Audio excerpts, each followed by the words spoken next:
Hi, you're with Julian on the Brown Note and a review of the new album by Jim Legxacy, Black British Music. Now, this is kind of a barometer of why we're in the worst era, I think, for music criticism ever.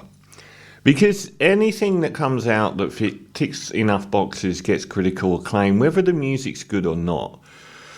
And I have to say, I have been less than impressed with this ridiculously high scoring album, which has got like 90% on Metacritic, one of the highest averages of any album this year for absolutely no reason.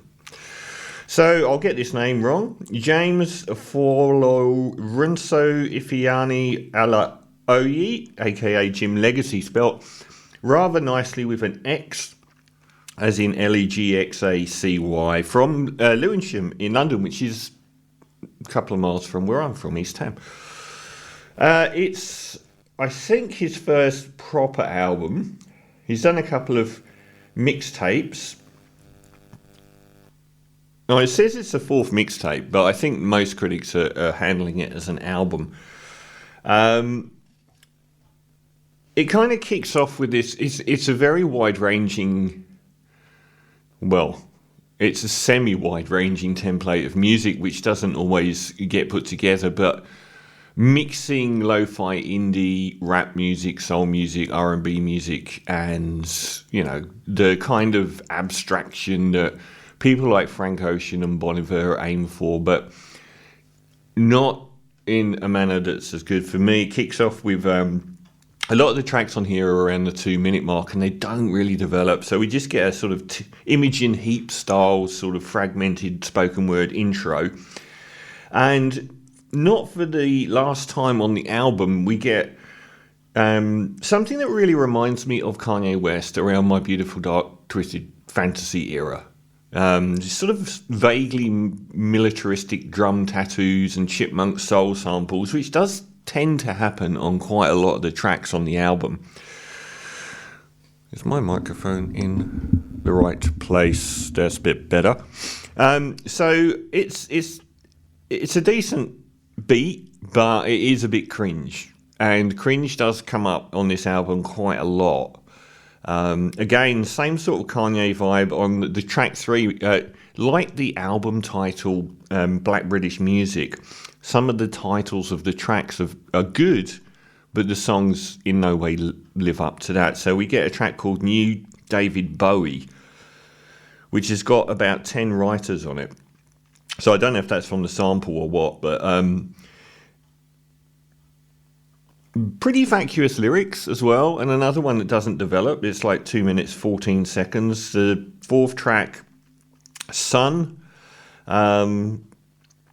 It's like this soft focus sort of Justin Bieber, you know, these are like minimalist style modern pop songs, which are like, imagine Justin Bieber on it cooing and doing R&B vocals, and there's just like a flamenco guitar and a very rudimentary beat.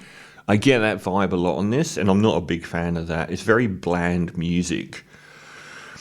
The standout, and it's the only standout so far, is 06 Wayne Rooney. Another track which throws up interesting titles that don't quite marry up with the song, but it's a much better track. And this one's really in like rolling indie pop from around 2006. Like the kind of music that Santa Gold used to make, which was blurring the lines of indie and R&B and soul. And the first real chorus of any track on the song. There's a couple of mournful My Dad's Gone stuff. I found the vocal inflections on tracks which were about his family and missing dad and stuff like that to be very performative, by which I mean that it was more like he was in a theatre production than being, honest. And there's no real emotion, really, in the song. So we get that in Issues of Trust and Father, track 7. Another big problem of this album is the samples. On the recent Clips album, there was this, I'm just waving so I'm in focus. On the recent Clips album, there was this worry that this, that's culturally inappropriate or whatever it was. The sample would be too much. There's too many samples on this album of vocal snippets that are really cringe-inducing. This is black British music. And then the, damn, son. And you're like, no, don't do that. It's got a good beat and sub-bass on it. And one of the few lyrics that cuts through. On the block I was listening to Mitski. I thought was quite nice. And by track 8, DBAB, it's really unclear what this black British music is. For me, if it was to be, you know, on the cusp of current black British music, it would be something like Heady One, or UK Drill has just gone global, and post sort of road rap and grime. And the kind of music that a band like Salt were making, or Lil Sim. I haven't got her last album. But this really feels like an R&B version of Justin Bieber. I don't know where the black British music is actually here. I thought that track was alright because of the synths. They're actually quite loud, but a few of the tracks here have got very messy production. Like track 9 is awful. Big Time Forward just sounds like it's been, like, the fast forward button is down. And they're the same elements throughout the whole album as well. So any diversity in the sound stage of the album doesn't really come across, because other than that Wayne Rooney track, most of it sits in a similar pocket. And it sits in a similar pocket sonically, but also emotionally, lyrically, and everything else. He just flips between singing and rapping. Again, SOS is just messy. Repetitive vocal delivery by this stage, and sort of mainstream R&B, very modern mainstream R&B, but still very middle of the road music. I feel like this is the daytime TV of black British music. And he swears all over one track. I just banged a snooze in Canada water, which is probably the best. The titles are far better than the album. And he swears all over that track, but it's like watching the Teletubbies start swearing. It's just like rolling your eyes. And Dexter's Phone Call with Dexter in the Newsagent, another decent title. But it's got this really cloying choir on it that makes it almost unlistenable.